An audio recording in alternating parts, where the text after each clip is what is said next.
Y para no contribuir a esta desinformación que se ha dado en los últimos días, vamos a platicar directamente con Rafael Barajas, el Fisgón, sobre este programa que tuvieron con el subsecretario López-Gatell y todas las reflexiones también posteriores que han venido para él y para la sociedad después de este. Bienvenido y muchísimas gracias, Rafael. Al contrario, muchísimas gracias por la invitación. Me atrevo a hacer unos segunditos de pausa previa para agradecerte el doble esfuerzo, porque sabemos que además de una agenda ocupada estás en un momento de luto por el monero Helguera, así que muchísimas gracias también y un abrazo solidario por esta pérdida. Al contrario, muchas gracias. Monero, pues preguntarte qué pasó exactamente. ¿Se tomó únicamente un fragmento que, digo, a mi parecer ni siquiera dice lo que están diciendo en redes, que dice el subsecretario Hugo López-Gatell, pero la plática iba en otro sentido? La plática era exclusivamente sobre la infodemia y cómo ciertos grupos han aprovechado la vulnerabilidad de varios temas, como son las muertes por COVID o los medicamentos para niñas y niños con cáncer, para llevar agua a su molino y no perder privilegios. Y de ahí surgieron un montón de temas que nada tienen que ver. Así es.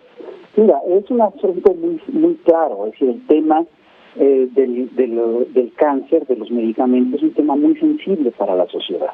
Por supuesto. Y por supuesto que todo el mundo está con los padres, con los niños con cáncer y queremos que estén bien y queremos que exista abasto. El problema de fondo tiene que ver con la raíz del problema. ¿Dónde está la raíz del problema? Necesitamos, entre otras cosas, para tener un debate sano, necesitamos ver, primero, qué medicamentos faltan, es decir, si faltan medicamentos, qué medicamentos faltan y por qué. Porque es claro que hay problemas de abasto no solamente a nivel nacional, sino a nivel mundial. Hay problemas, hay medicamentos que escasean a nivel global. Luego también tenemos que ver cómo se está dando este proceso en nuestro país. Es decir, no debemos olvidar en el debate que existen 7 grandes empresas de medicamentos, que son 7 grandes empresas intermediarias que concentran una parte importantísima del mercado de medicamentos, del proceso de compras de medicamentos. Y estamos hablando de verdaderas fortunas. Estamos hablando de un mercado de 100,000 millones de pesos. Es una brutalidad. Y es un hecho, además, que la mayoría de estas empresas están vinculadas a grupos de interés político y económico. Y hay preguntas que nos tenemos que hacer. ¿Será posible de repente que algunos de estos medicamentos lleguen a escasear por acciones de estos grupos intermediarios? Y la otra cosa que también es importante es que efectivamente el debate se ha distorsionado. Yo estoy convencido de que en México existe desde hace tiempo, existen las campañas de desinformación y de descrédito. Y es curioso porque se toca el tema y pareciera, y se responde además con más campañas de desinformación y de descrédito. Una prueba de esto es lo que tú estás mencionando, de la entrevista que se le hizo a Hugo López-Gatell en el programa de Chamuco. Él dice una cosa, sacan de contexto lo que dicen y hay un tuitero que dice, López-Gatell dice que los niños con cáncer quieren darle un golpe de Estado al gobierno. Es una cosa increíble. Pues es curioso porque se denuncia que hay una campaña de desinformación y la respuesta ante eso es otra campaña de desinformación. Entonces, y ojo, son campañas de desinformación y de odio.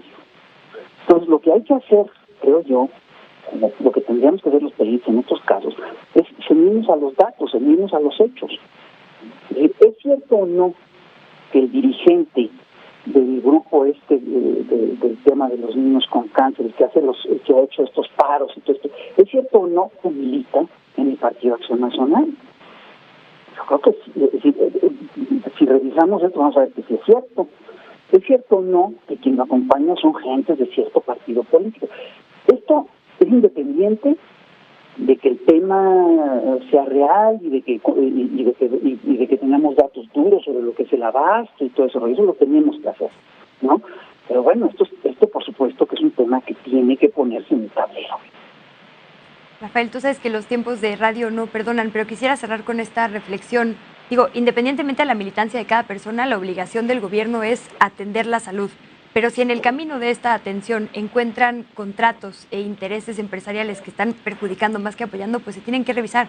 Y el tema de fondo era este, es decir, por supuesto que nuestra solidaridad como periodistas y como mexicanas y mexicanos con las familias que hoy están sufriendo, pero eso es un tema aparte a esta revisión ya económica. Hablaban por ahí de los servicios integrales de estas empresas que además se vinculan con partidos políticos y que tienen hasta relación con factureras. El tema central está ahí, la corrupción. Nada tiene que ver con las familias que sufren, a quienes por supuesto apoyamos. Sí tiene que ver, pero tenemos, entre otras cosas, que para resolver a largo plazo y a plazo el tema del sufrimiento, tenemos que resolver también el tema de la corrupción. Imagina, es decir, en vez de que se gaste una fortuna en en medicamentos que pueden costar menos, mejor compremos los medicamentos a un precio razonable para que alcancen para todos, porque si no, todo se te va precisamente en tranzas, en corrupción. Eso no es aceptable. De acuerdo, pues Fisgón, muchas gracias por estos minutitos. Andamos como siempre corriendo, pero ahí está el programa completo en Chamuco TV. Vale muchísimo la pena por este y muchos otros datos que se discutieron con el subsecretario López-Gatell. Como bien decías, no hay que pues dejarnos llevar por estas olas de infodemia, sino ir a las fuentes originales, a los datos y en este caso a la entrevista, que yo recomiendo un montón. Gracias por tu tiempo y bienvenido siempre a este espacio. Muchísimas gracias, de veras. Muchísimas gracias por el espacio. Bienvenido siempre y muy buenas tardes. Fue Rafael Barajas, el Fisgón, que nos aclara esta polémica en torno a la entrevista con Hugo López-Gatell. Y en este espacio, por supuesto, reiteramos